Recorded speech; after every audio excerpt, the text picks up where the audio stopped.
Hello everyone, and thank you for choosing this session. My name is Sara Boltman, and I've spent the last 20 years working with data and machine learning across a variety of industries and government departments where I've provided technical assurance on a couple of major programs.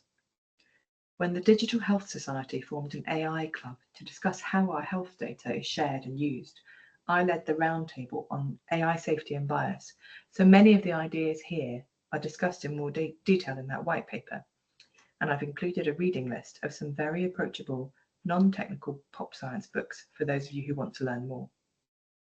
My goal today is to give you a clear and practical understanding of AI and how it's already shaping our world.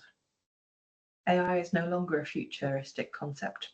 It's here now, quietly influencing the way we work, shop, and make decisions. In the public sector, I've seen some departments taking their first steps, while others wholeheartedly embrace the potential. As digital leaders, you don't necessarily need to be AI experts, but you do need to be asking the right questions. How is AI affecting our citizens? Where are the opportunities? And just as importantly, what are the risks? When I first started working in data science, I was optimistic that being data-driven would mean the end of subjective bias. If we could make decisions based purely on numbers rather than human judgment, surely that would lead to a fairer world. But over the years, I've come to realise it's not that simple. I used to work in car insurance back when products like Diamond and Sheila's Wheels offered lower premiums to women because the data showed they were lower risk. That seemed like a clear-cut example of fairness, but not anymore. In 2012, that kind of sex discrimination was banned. At the time, these machine learning tools would have been described as automated decision support. From the historic data about the risk of drivers like me, the software calculates a premium. I felt uncomfortable about describing our algorithms as AI, which I associated with a general artificial intelligence, like the Skynet system that causes the end of the world in Terminator. The algorithm also looked at the profitability of customers by demographic segment, which would include their age and the area they live in. If a quote to a customer is uncompetitive, they would go elsewhere and leave the dataset, creating a self-reinforcing feedback loop. Data-driven doesn't always mean fair, and that's something you need to be aware of as leaders.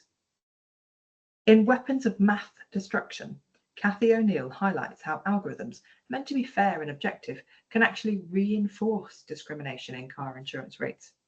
There is a tech-savvy advantage of shopping around every year, and a poverty premium. Living in a certain postcode could penalise you just as much as having a criminal conviction.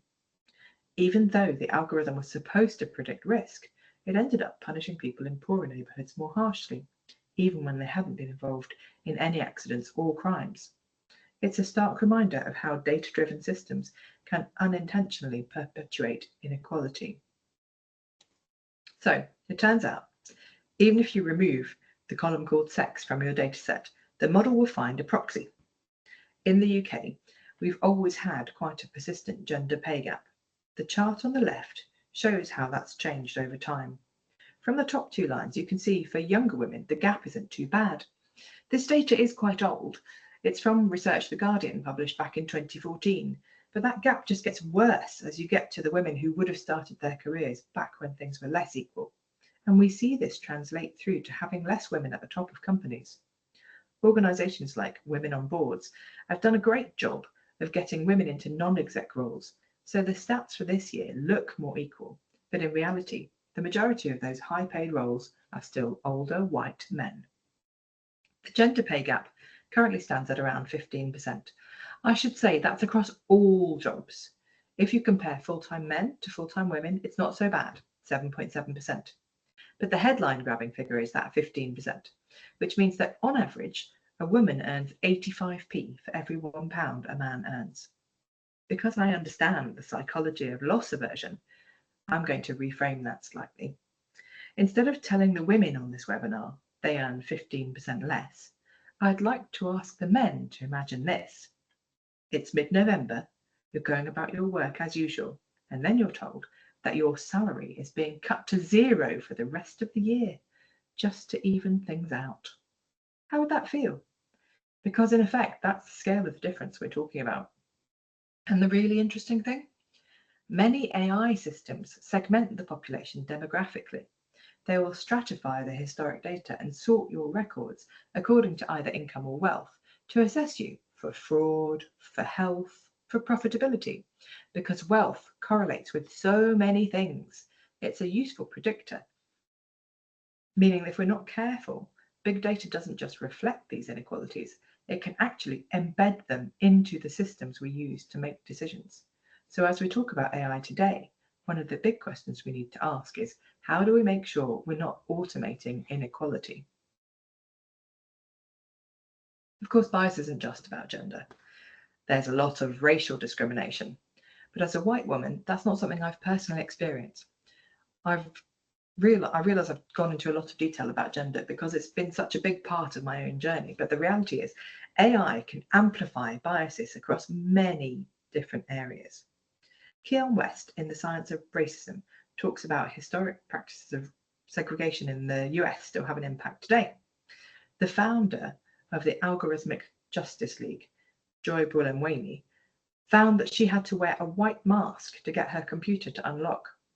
She found that for image recognition, the labelled Faces in the Wild, or LFW dataset assembled in 2007 was 77% male and 83% white, and it's been used to build face recognition apps.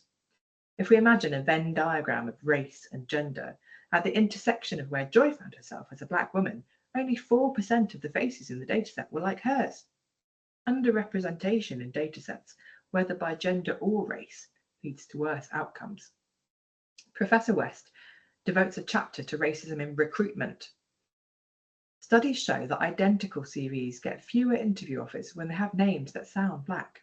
You may have read about these studies and assumed they reflect the US population, but meta-analyses of all the multitudes of complex studies, including the UK, confirm there is a general hierarchy here, that the white candidates get the most callbacks. They're Asian, they're Black. We can send our HR departments on diversity training. We can try to make the process colourblind, but it doesn't seem to have helped that much. An implicit bias is present, and it's becoming embedded in the automated CV screening tools that have learned from all the historic data about who got the interview and who got the job.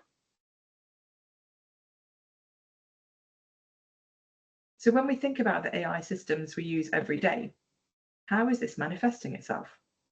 For those of you in the public sector, I'm aware some of you are encouraged to use the Copilot tools that come with your Microsoft 365 subscription, while for others you may never have seen them.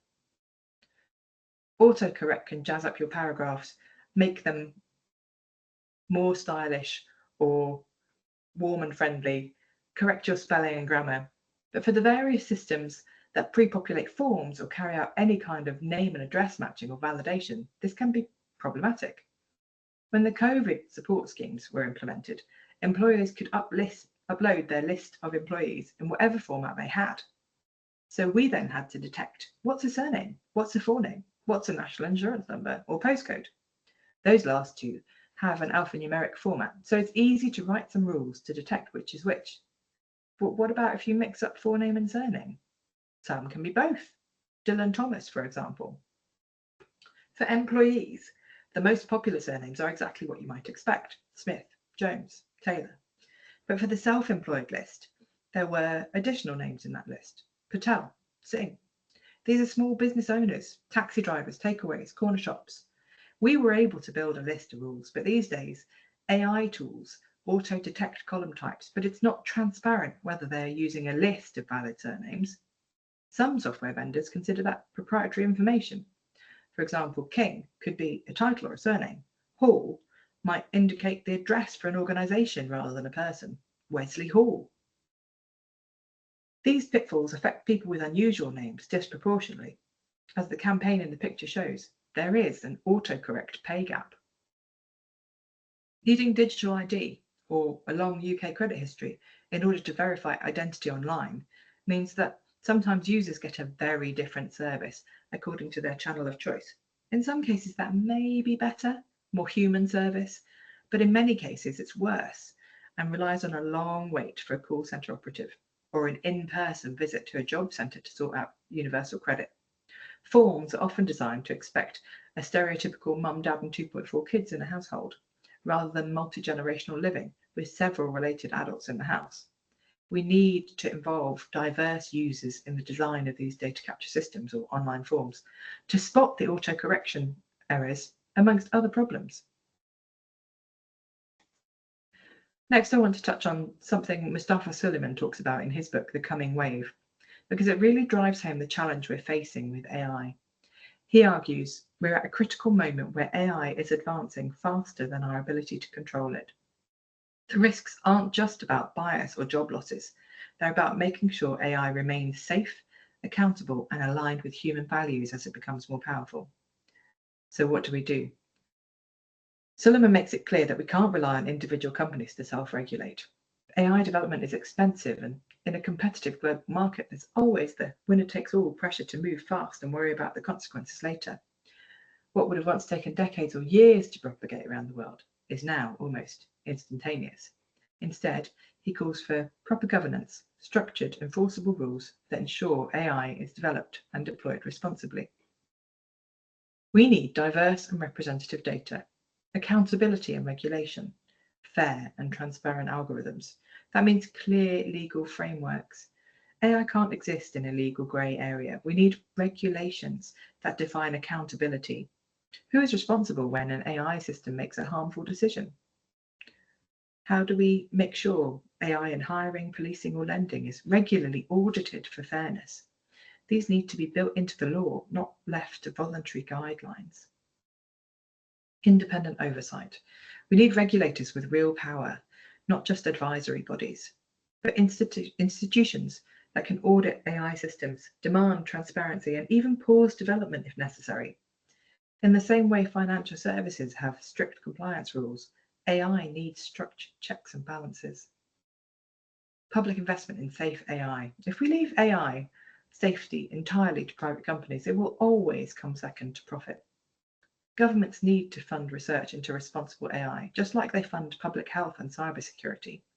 This could mean grants for ethical AI startups, academic research into bias detection, or even national AI safety labs. So, what is the public sector already doing? We have the AI Playbook, a list of 10 principles. I've put an example of one of the posters on this slide. The principles are: you know what AI is and what its limitations are. You use AI lawfully, ethically, and responsibly. You know how to use AI securely. You have meaningful human control at the right stage.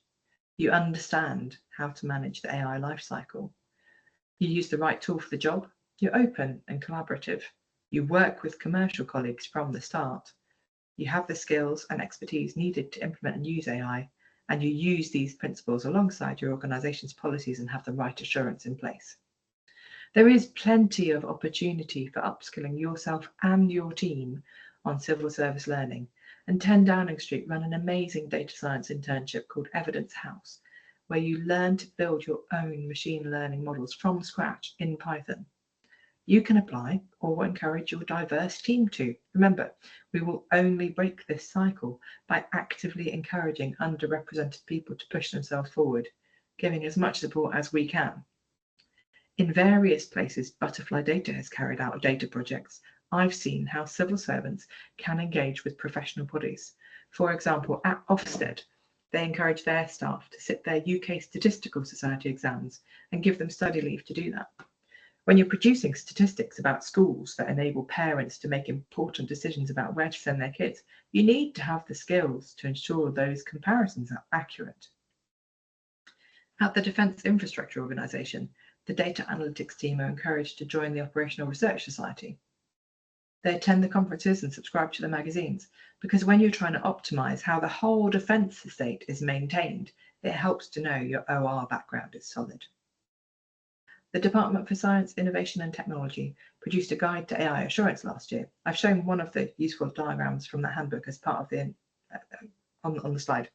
And as part of that initiative, UKRI funded a project to look at fairness, which involved public engagement at New Speak House last year, organised by John Sandel from Coefficient and Dr. Sophie Carr from Bayes Consulting.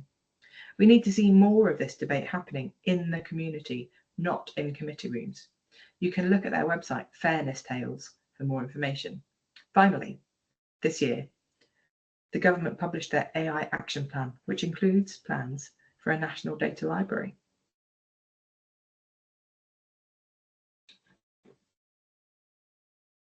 Most importantly, these frameworks can't just be national.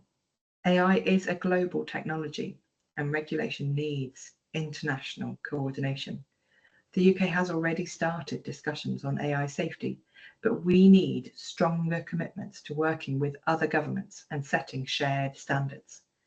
So while AI will shape the future, it's up to us to shape AI. That's where good governance comes in, making sure it's not just the loudest voices or the biggest companies deciding how AI is used, but a balanced and accountable system that benefits everyone. Thank you.